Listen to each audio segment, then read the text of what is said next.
Hello అండి అందరికీ. మన రాష్ట్రంలో గత 2 రోజుల నుంచి ఒక అంశం అనేది చాలా పెద్ద స్థాయిలో వివాదమైంది.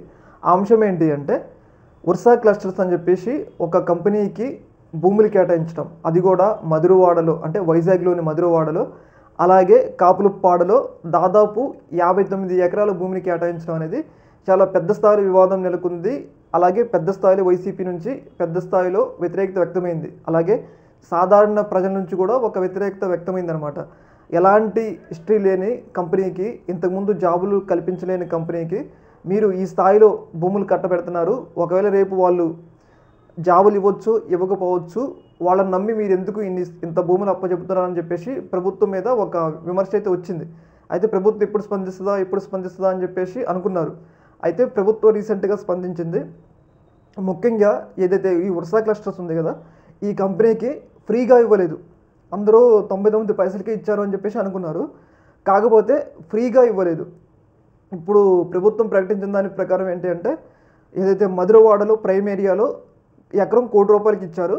అలాగే కాపులుప్పాడులో ఎకరం 50 లక్షలకి ఇచ్చినట్లయితే ప్రభుత్వం అయితే ప్రకటించడం జరిగింది. అంటే అన్ని వర్గాల నుంచి ఒక విమర్శ వచ్చింది. ఏంటంటే మీరు ఎలాంటి హిస్టరీ లేని కంపెనీకి ఇంతకుముందు జాబ్ క్రియేషన్ హిస్టరీ, అంటే ఇప్పుడు ఒక కంపెనీకి మనం భూములు ఇస్తున్నామంటే ఆ కంపెనీకి ఒక పెద్ద హిస్టరీ ఉండాలి. అంటే దాదాపు ఒక 10,000 మంది కానీ ఇంతకుముందు జాబులు కల్పించి ఉండాలి. కాకపోతే ఈ వర్సా క్లస్టర్స్ అనేది ఇంతకుముందు జాబులు కల్పించలేదు.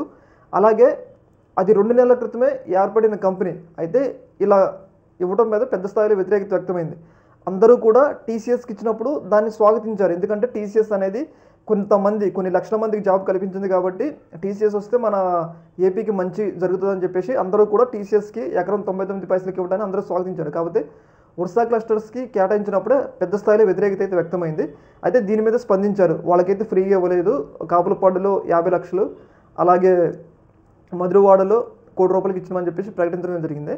అయితే ఇక్కడ ప్రభుత్వం ఇంకోటైతే క్లారిటీ ఇవ్వాల్సిన అవసరం ఎంతైనా ఉంది. ఏంటి అంటే, ఇప్పుడు ఈ వర్సా క్లస్టర్స్కి భూమి ఇచ్చారు. 50 లక్షలకి ₹1,00,00,000 ఇచ్చారు, ఓకే. కాకపోతే ఇదే భూమి ఇంకొక మంచి కంపెనీలకి, ఏదో మైక్రోసాఫ్ట్ కానీ, అలాగే గూగుల్ కానీ, అలాగే మళ్ళీ టీసీఎస్కి ఇచ్చినట్లయితే వాళ్ళకి ఇంతకుముందు జాబ్ కల్పించిన హిస్టరీ ఉంది. అంటే జాబ్ కల్పించిన బ్యాక్గ్రౌండ్ ఉంది కదా, వాళ్ళకి ఇచ్చినట్లయితే, పెద్ద పెద్ద కంపెనీలకి ఇచ్చినట్లయితే వాళ్ళే కంపెనీలు పెడతారు కదా. కానీ ఇంతకుముందు జాబ్ హిస్టరీ లేని, అలాగే జాబులు కలిపి ఇంతకుముందు ఎప్పుడు కూడా వర్సా క్లస్టర్స్కి జాబ్ కల్పించిన అనుభవం లేదు.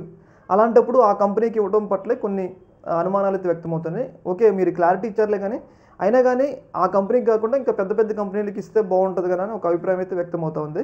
ఎందుకంటే వర్సా క్లస్టర్ గత 2 నెలల క్రితం ఏర్పడింది. పైగా ఇంతకుముందు వాళ్ళకి జాబులు ఇచ్చిన నైపుణ్యం కూడా లేదనమాట. అయితే దీని మీదే మరి పెద్ద స్థాయిలో విమర్శ అయితే వస్తూ ఉంది.